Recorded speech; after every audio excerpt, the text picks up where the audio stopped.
Good afternoon class. मैं Poonam Yadav KVS केजीटी Hindi interview के लिए। आज का हमारा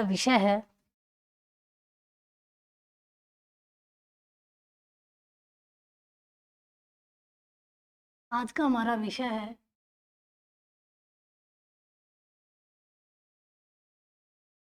हिंदी और हमारा प्रकरण है व्याकरण।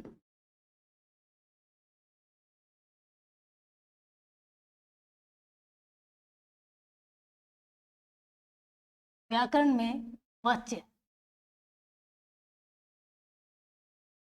वाच्य को समझने से पहले हम वाक्य की परिभाषा को समझते हैं। जैसे कि हमने कल आपको पढ़ाया था वाच्य क्या होता है। वाक्य क्या होता है? वाक्य शब्दों के व्यवस्थित समूह को वाक्य कहते हैं। वाच्य का अर्थ है हमारा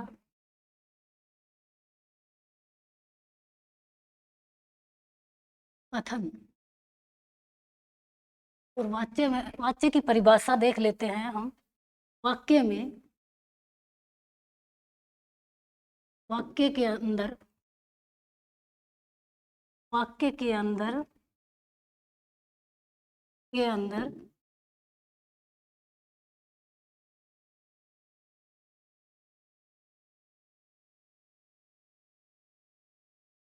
अंदर कथन पाया जाता है। कथन पाया जाता है।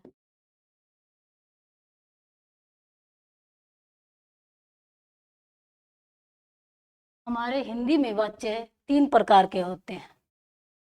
वाच्य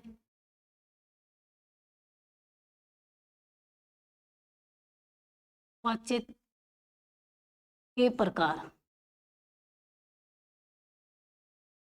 3 होते हैं। कौन कौन से वो देख लेते हैं हम। कर्तृवाच्य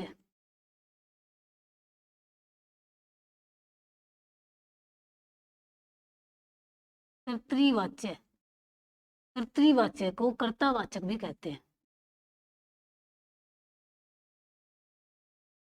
कर्तावाचक भी कहते हैं। दूसरा हमारा कर्मवाच्य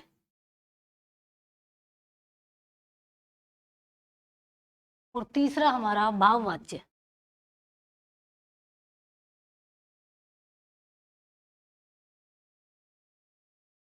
अब हम एक एक को समझते हैं। कर्तृवाच्य क्या होता है? जिसमें वाक्य में क्रिया लिंग वचन के साथ कर्ता के अनुसार आए तो हमारा कर्तृवाच्य होता है। जब वाक्य में हमारा क्रिया लिंग वचन के अनुसार यदि कर्म के अनुसार आए तो हमारा कर्मवाच्य होता है। तीसरा हमारा भाववाच्य। जब हमारे वाक्य में क्रिया जो का लिंग वचन भाव के अनुसार आए वो हमारा भाववाचक वाच्य होता है। अब हम इसको एक एक उदाहरण से समझ लेते हैं। सीता पत्र लिखती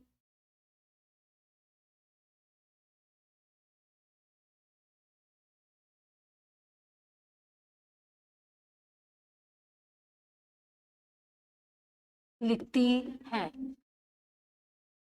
सबसे पहले हम वाक्य में पहचानेंगे कि हमारा क्रिया कौन सी है, कर्म कौन सा है और कर्ता कौन सा है।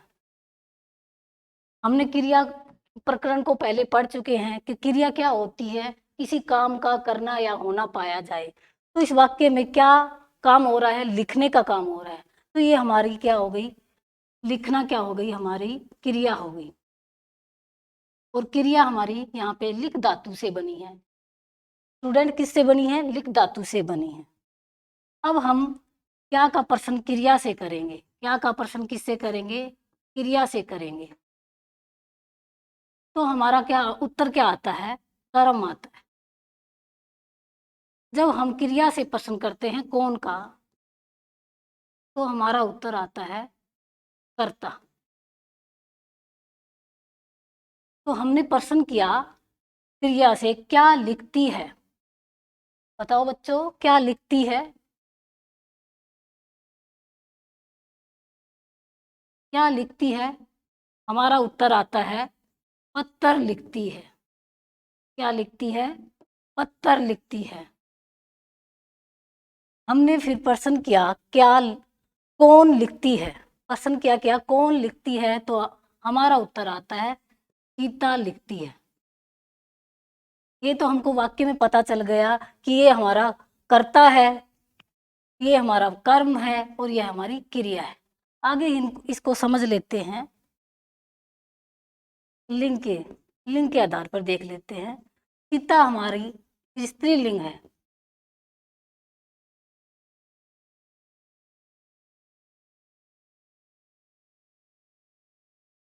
हमारा उदाहरण था सीता पत्र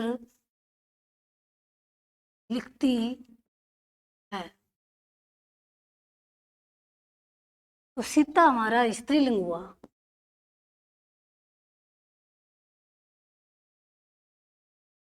पत्र हमारा पुल्लिंग हुआ।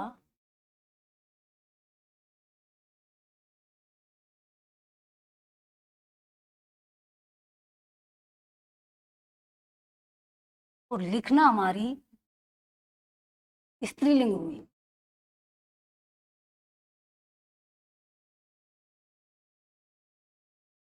हमने क्या देखा? यहाँ कर्ता भी स्त्रीलिंग है और क्रिया भी स्त्रीलिंग है। तो जो क्रिया हमारे कर्ता के अनुसार आई है, किसके अनुसार आई है? कर्ता के अनुसार आई है। तो हम कह सकते हैं कि ये हमारा वो जो वाक्य है तृतीयवाच्य है। तृतीयवाच्य है।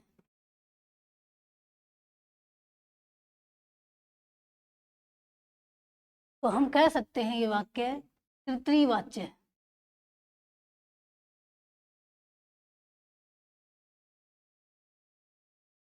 दूसरा हम भाववाच्य को ले लेते हैं,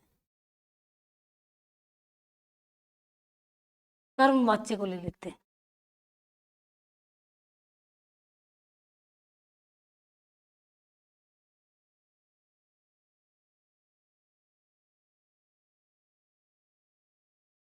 उदाहरण है हमारा सीता के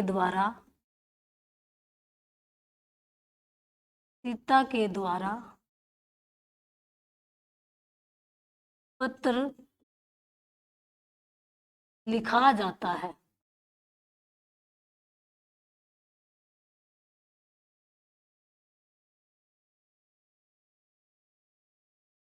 इस वाक्य में हमारी क्रिया क्या है?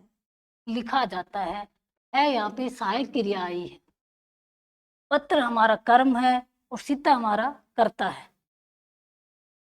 तो पत्र हमारा पुल्लिंग है और क्रिया भी हमारी पुल्लिंग है।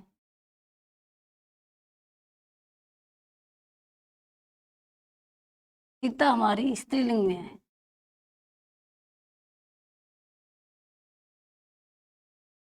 तो क्रिया हमारी पत्र के अनुसार आई है, कर्म के अनुसार आई है। तो ये हमारा कौन सा वाक्य हो जाता है? कर्मवाच्य का। हम भाववाच्य का देख लेते हैं। भाववाच्य का सीता से लिखा जाता है।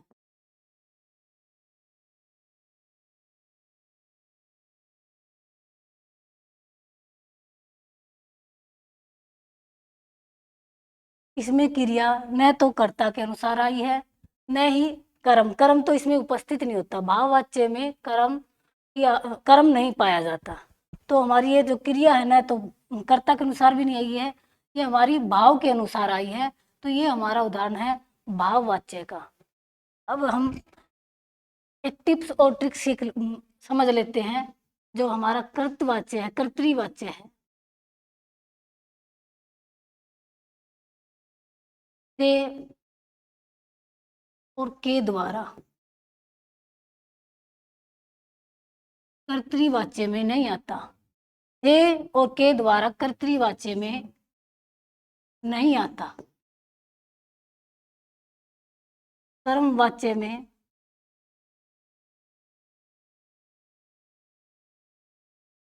से और के द्वारा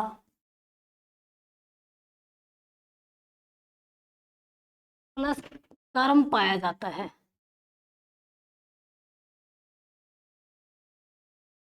भाववाच्य में, कर्मवाच्य में के द्वारा को हम ज्यादा प्राथमिकता देते हैं।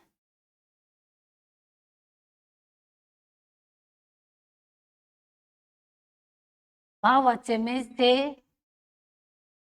और के द्वारा आता है। इसमें कर्म नहीं पाया जाता, इसमें कर्म नहीं पाया जाता। और इस भाववाच्य में हम से को प्राथमिकता देते हैं। किसको प्राथमिकता देते हैं बच्चों? से को प्राथमिकता देते हैं। ये हमारी एक छोटी सी ट्रिक है जिसको पहचानने में आसानी हो जाती है। अब वाच्य में परिवर्तन,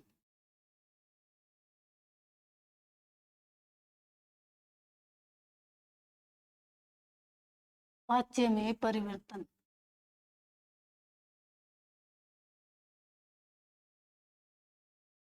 वाच्य में बदलाव करने से पहले कुछ बातें बता रही हूँ कि जिस वाच्य में काल है उसी बदलने के बाद भी उसी काल उसी वाच्य में रहेगा।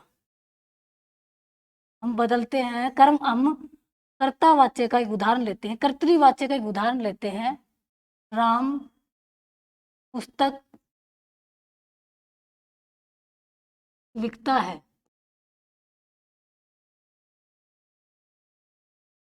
कर्तृवाच्य का उदाहरण है, इसको हम भाववाच्य में बदलेंगे।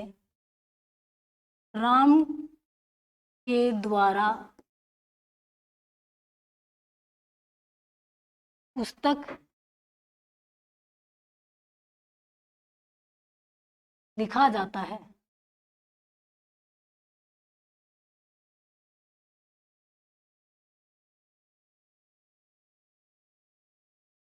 लिखी जाती है। अब इसी कर्तृवाच्य को हम भाववाच्य में बदलते हैं। राम से लिखा जाता है।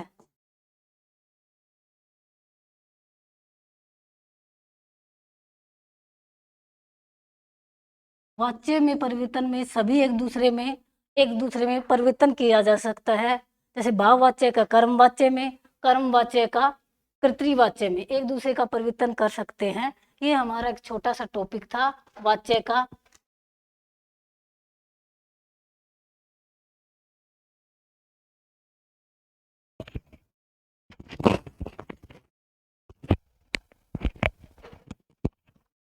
हेलो दोस्तों, कैसे हो आप?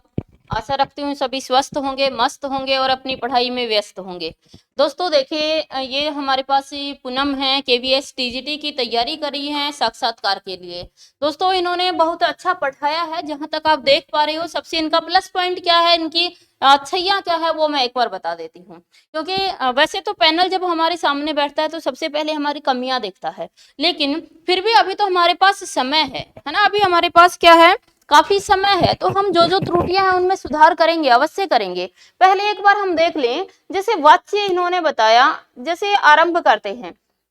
इन्होंने जैसे ही आरंभ किया कि विषय क्या है इनका हिंदी। देखिए ये जो त्रुटियां इनकी हैं, वो त्रुटियां पहले अच्छाइयां बता देती हूँ। चलो आप कहोगे कि मैम त्रुटियां ही बताने पर तुले हो।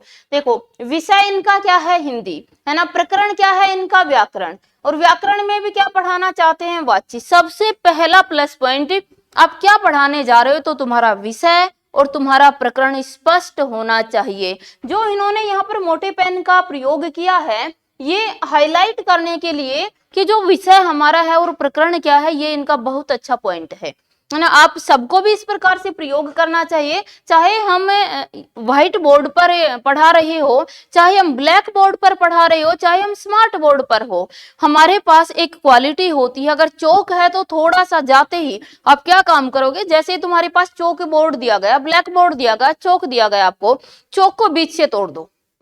पहले चौक को जाते ही क्या कर दो, तुम बीच से तोड़ दो। जैसे बीच से तोड़ देते हो तो मोटा चलता है ना। अगर सीधा का सीधा प्रयोग करने लगोगे तो वो क्या रहेगा आपका, बारीक चलेगा। और हमेशा ध्यान रखना, जो भी चौक तुम्हारे पास आधा रखा हुआ हो पहले का, किसी पहले अभ्यर्थी के द्वारा रखा गया चौक आप यूज आपको नहीं करना है। चौक आपको, वह बहुत अधिक चौक रखे होते हैं, नया चौक आपको उठाना, उसको हाफ तोड़ लो, हाफ तोड़ने के बाद उसको मोटा मोटा लिखोगे तो ये आराम से चला जाएगा। जैसे मोटे मोटे में आप ये प्रकरण और विषय लिखोगे तो अपने आप ही वो बारीक हो जाएगा, क्योंकि कहीं न कहीं चौक को दबाते समय साइड दबती है हमारी, है ना, और साइड दबती है, बारीक हो जाएगा। इससे आगे इन्होंने दिया। उसके बाद इन्होंने देखो कि अच्छा समझाया। सबसे लास्ट में अगर मैं इनकी बात करती हूँ, लास्ट के अंदर तो इन्होंने ये जो चीज हमें दे दी थी लास्ट में कि राम पुस्तक लिखता है ना, यहाँ पर के द्वारा और से का इन्होंने बताया। नेक्स्ट पेज पे ही चले, के द्वारा या से जो इन्होंने बताया है कि वहां पर क्या आता है, यहाँ के या के द्वारा या से नहीं आता। ये एक अच्छा पॉइंट था जिसे आराम से अभ्यर्थी समझ सकते हैं। लेकिन त्रुटियां क्या रही, एक बार उस पर भी दृष्टिपात कर लेते हैं। त्रुटियों में सबसे बड़ी त्रुटि तो इनकी ये रही कि एक तो गति का जो गति है लिखने की, जो तीव्रता है वो कम है, तो उसको बढ़ाया जाए। दूसरा अच्छा पॉइंट ये भी था कि लिखने के साथ साथ ही बोल रहे हैं, ये भी अच्छा पॉइंट था, है ना, लेकिन थोड़ी सी गति को बढ़ा दिया जाए, थोड़ी सी तीव्रता को बढ़ा दिया जाए, है ना। दूसरा कि अभ्यर्थी जो क्लास के अंदर जो भी आप ये अधिगम कराता हो और जो अधिगम करता बैठे हुए हैं आपकी कक्षा के अंदर, उनको इन्वॉल्व कर लो साथ साथ। चाहे ऑब्जर्व टीम ही हो, आप ये मान के पढ़ाओ कुछ नहीं आता किसी को भी। जिस समय मैं बोर्ड पे खड़ा हूं उस समय मुझे सब कुछ आता है, तो उनको इन्वॉल्व कर लो साथ साथ ना, कि बच्चे आपने जैसे ही हमने पढ़ा, इन्होंने बताया क्रिया के बारे में कि कल के क्लास में हमने पढ़ा कि जो क्रिया होती है, ऐसे शब्द होते हैं वाक्य के अंदर, ऐसे पद होते हैं जिनसे किसी कार्य के करने या होने का बोध होता है, तो वो क्रिया है ना। तो कल हमने पढ़ लिया था सभी ने, तो इस प्रकार से थोड़ा सा उनको क्लास को भी आप क्या कर लो, इसमें इन्वॉल्व कर लो और भी अच्छा जाएगा। बाकी काफी कुछ अच्छा रहा है। और ये राइटिंग इनकी बहुत अच्छी है, कि बहुत अच्छी मैं इसलिए कह सकती हूँ कि स्पष्ट है। इस बोर्ड पे प्रयोग करते हुए भी राइटिंग क्या है, बिल्कुल स्पष्ट आपको दिखाई दे रही है। जरूर ध्यान दें, जब भी वाक्य पूरा होता है तो हम उसके सामने क्या लगाएं, एक पूर्ण विराम का प्रयोग अवश्य करें, जो इन्होंने कभी भी नहीं किया। जितने सेंटेंस लिखे हैं कहीं भी इन्होंने प्रयोग नहीं किया, तो इस प्रकार की त्रुटि हिंदी के हैं। और हिंदी के हैं तो जानते हो कि छोटी छोटी त्रुटियों के भी नंबर हमें कटते हैं, और छोटी छोटी त्रुटियां नहीं करते तो नंबर हमें मिलते हैं। ये इनके कुछ माइनस पॉइंट रहे हैं। चलो फिर भी हम ये कहेंगे कि आप लोग भी बताएं कमेंट करके कि कैसा लगा इनका पढ़ाना, क्या क्या सुधार की आवश्यकता है, ये अवश्य ही आप लोग बताएं, ताकि एक मोटिवेशन मिले और आगे की तरफ बढ़े। हम अपनी जितनी जितनी त्रुटियां हैं उन सबको दूर कर पाए, और एक अच्छे टीचर के रूप में, एक अच्छे अध्यापक के रूप में, एक अच्छे अधिगमकर्ता के रूप में हम पेश हो जाए। तो यही बस कुछ विचार थे। और अच्छा क्या पूनम, घबराने की कोई आवश्यकता नहीं है, है ना। अच्छा था। हम यही कहेंगे कि हम सभी टीचर हैं, सभी टीचर हैं, बस थोड़ा सा किसी का एक्सपीरियंस ज्यादा है तो उसको थोड़ा सा ज्यादा निखार आ गया, एक्सपीरियंस कम है तो थोड़ा कम निखार आ गया। अब अभी तो हमारे पास समय है, जैसे जैसे एक्सपीरियंस बढ़ता जाएगा वैसे वैसे निखार भी आता जाएगा। जय हिंद, जय भारत।